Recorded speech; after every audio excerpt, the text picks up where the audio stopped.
Tory Britain isn't working. It's time for a new deal for working people. Inflation's running at nearly 8% and food inflation more than double that. Rents and mortgages are going through the roof, with corporate bonuses and profits soaring. Millions of people can't make ends meet, and this government of Tory millionaires just sits back and tells us just to accept more austerity. But working class people have had enough.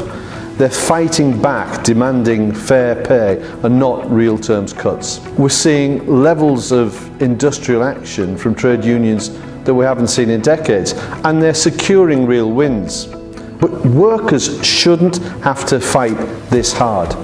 They need a government that's got their back. That's why we need £15 an hour as a minimum wage for workers of all ages, so everyone in Britain can afford to live well. An end to low pay Britain and the scourge of poverty blighting our land. And we need an end to the punitive benefits regime, like the damaging 2-child limit. And a social security system which supports the disabled, the sick and the poor, instead of vilifying them, so workers are empowered to fight for the fair deal they deserve. That's why at Party Conference in 2021, as the then Shadow Secretary of State for Employment Rights and Protections, I was proud to introduce a Green Paper outlining Labour's New Deal for working people.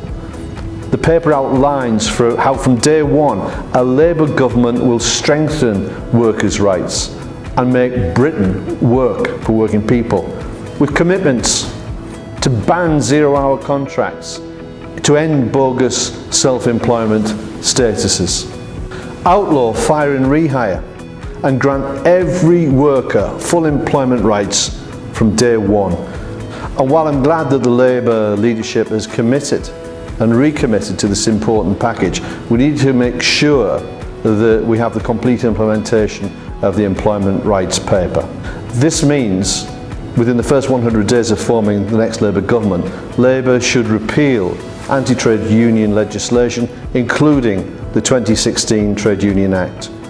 We must commit to fair pay agreements right across the economy and drive up pay and conditions for all workers using sectoral collective bargaining. This package offers the potential for transformative change. By unshackling workers, we can rebalance Britain's lopsided economy.